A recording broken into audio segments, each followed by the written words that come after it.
What's going on, y'all? So, of course, I got a bus driving by, but I really haven't posted in a minute. But this piece of scripture has really been something that I've been kind of digesting and really dwelling on recently, and I've felt like I should share it with you guys. And this one comes from Colossians chapter 2. And when I tell you, this whole chapter, I think, is one of probably one of my favorite chapters in the entire Bible now. But I just want to show y'all how marked up I got this thing, because I've read it a couple times and it just keeps blowing my mind. Let's see if it'll focus on it. Look at that. That's all chapter 2. So if I had time, another bus. If I had time, I would read the whole chapter because I think it's just so packed. But I mean, you could do a sermon series on this whole chapter. But specifically, it's something that I've been struggling with and trying to fight.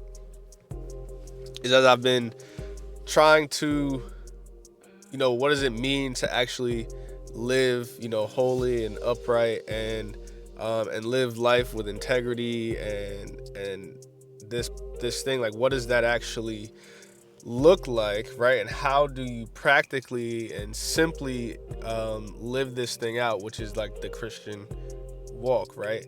And so when you think about things like that, then some of the things that comes to mind, or at least to my mind, is, okay, well then how do we fight sin? How do we fight temptation?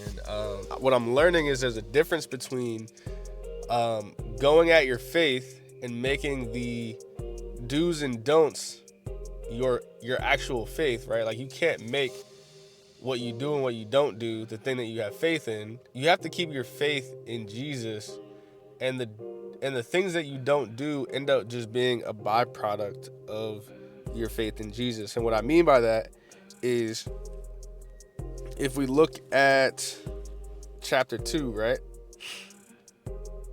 I want to start in verse 20 and then go to 23, because that's the part that really drives this home. But it says, if you died with Christ to the elements of this world, why do you live as if you still belong to the world?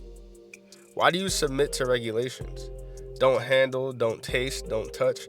All these regulations refer to what is destined to perish by being used up. They are human commands and doctrines.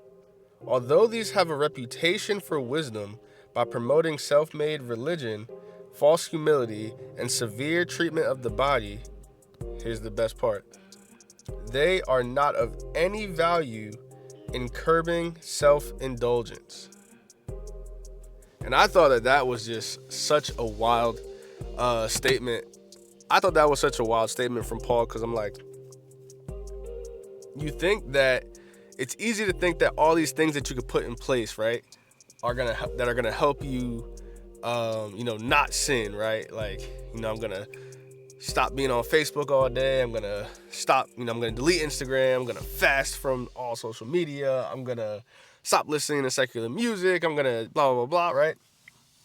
And it's not to say that those things aren't, helpful and can't be helpful to you in your walk with faith, but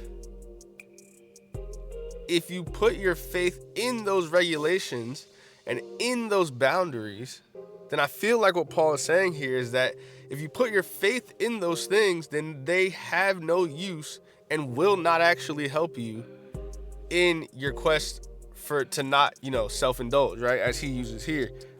They are not of value in curbing self-indulgence.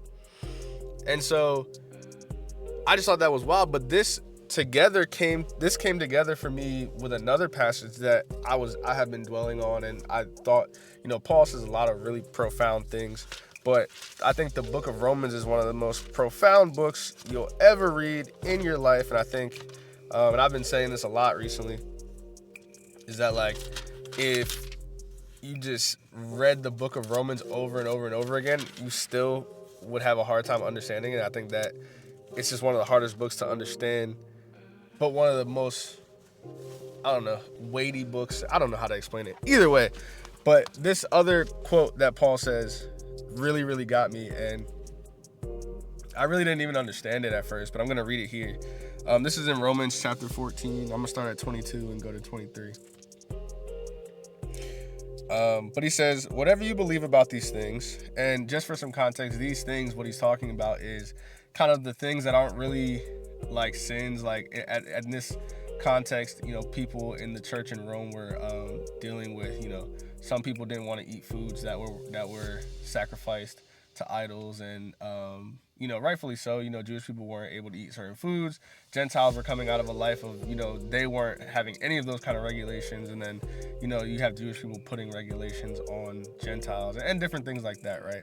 And so Paul's kind of saying, like, some people think certain days are better than others. Some people think certain foods are good and you shouldn't eat and you shouldn't celebrate and you shouldn't do this or that, right? But he's kind of just saying, like, whatever you think about those things are between you and God, but don't put a stumbling block in front of somebody else, right? And so he says, whatever you believe about these things, keep between yourself and God. Blessed is the one who does not condemn himself by what he approves, but whoever doubts stands condemned if he eats, because his eating is not from faith. And this, again, mic drop moment from Paul here. And everything that is not from faith is sin. I'm going to let that sit for a second, because I feel like that statement is just so crazy. And I've been learning this a lot recently, right? As I've been trying to really understand what it means to be a follower of Jesus. And because Paul talks so much about, keep being alert, staying ready, not being deceived. Like, how can I, with the Spirit's help, even navigate all this stuff, right? And so because a lot of it can end up sounding like regulations, okay, I'm gonna stop listening to certain music, right? Because a lot of the music that is out there is very, I love the term debaucherous, right? There's just a lot of, sex and drugs and violence and yada yada, right? But if I stop listening to secular music as a way of saying that, that's somehow going to make me not, commit sin, then that is totally wrong, right? Because that goes back to regulation. I'm putting a boundary up that I think is going to save me, and it's not, right? But so then that still leads me into sin. Like, that's still sin. You see what I'm saying? So when he says things like everything that is not from faith is sin, it lets me know that everything that we do, although it is, something that we actually have to do, we actually have to work, right? But it all has to stem from faith, right? So when I say things like, I'm gonna stop listening to this certain type of music, I'm gonna stop watching this certain type of content, I'm gonna delete, Instagram, Facebook, Twitter, or whatever they call it now, right?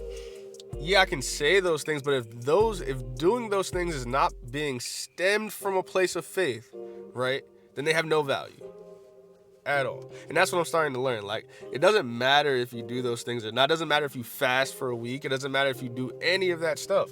Because if you don't have faith in Jesus and you have faith in the regulations, it doesn't matter. You're eventually going to fall back into the thing that you called yourself trying to get away from. And then that's also going to, and it also kind of deceives us too. Like, we start to think that when the regulations we put up don't work, that somehow God didn't work, right? And then we start blaming God. Well, like, I tried this, and it didn't work, right? And I'm starting to learn that, and I keep saying I'm starting to learn because this is just, I'm giving you guys like the raw Wayne, just kind of learning as he goes, and just like me, my Bible, God just talking with me and just trying to learn directly from him, right?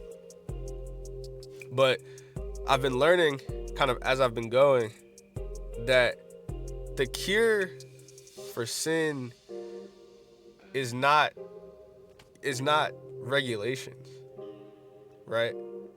The cure for sin is knowing and seeking God, right?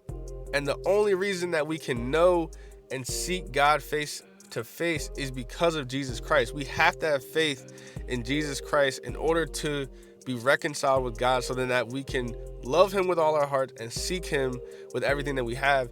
And in doing so, that's when we have power over the sin that is, just in us and around us. And it's not like, okay, I got this sin over here. And I'm not saying I'm not saying not to try to live a life of integrity, right? Like, if you're struggling with pornography and the phone thing is really bugging you out, I would recommend trying to do something about it. But remember that your faith is not in not being able to have a certain type of phone or not having access to certain apps. Your faith is in Jesus Christ. You have to do all the stuff from a place of faith, or it's not gonna mean a single thing. And I probably sound redundant, but it just is starting to hit me that nothing I do is gonna help me curb my desire to indulge in the things of this world, right? The only thing, and this is why I also love what he says right after in Colossians, right? Because it doesn't just leave us with the problem to say, he doesn't just leave us with the problem of saying they're not of value in curbing self-indulgence, right? So if they aren't of value, if the regulations, don't do this, don't do this, don't do that, are not of value in curbing self-indulgence, then what do? Here's where the practicality comes in. So if you have been, this starts chapter 3. So if you have been raised with Christ, seek the things above where Christ is seated at the right hand of God. So your minds on things, set your minds on things above, not on earthly things. For you died, and your life is hidden with Christ in God. When Christ, who is your life, appears, then you also will appear with him in glory. Therefore, put to death what belongs to your earthly nature. So, and that kind of tells you, like, the way it's supposed to go. It's like, it's not about regulations. It's about that you've been raised with Christ. Excuse me. It's not about regulations. It's about being raised with Christ. And once you fully understand and can fully accept that you are not your old self, you died and were raised with Christ, then you can step into a life where you can say, I'm going to put off those things that I used to indulge in. Not out of my own will, but out of faith in Jesus Christ. And I feel like that just changes the dynamic, because then we can do those things delightfully and not from a place of, it hurts so much, I just have to, I have to get rid of this thing in my life.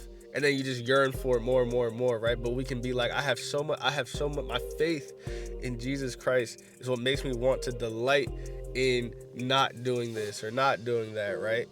And because there's more joy in him than there is in the things that we're losing anyway. And I think a lot of times we get so tied to those things that we're sacrificing because of Jesus Christ, right? We get so tied to those things and we say, yeah, I don't do those things. But deep inside, we're like, oh, we still want it. We still want it. We still want it. And we make our whole life about not doing that thing, instead of making our whole life about loving God and having faith in Jesus. And so I probably went on a little ramble there, a little tangent, but I just feel really deeply about that in my heart right now. And it's something that I'm learning, and I'm learning to put into place, and just remembering where my faith is, right? My faith is in Jesus Christ. He has reconciled me to God. He has made me righteous. And just learning to walk in that. So, yeah. If you got anything good from this, put a comment below. That's all I got to say. Peace.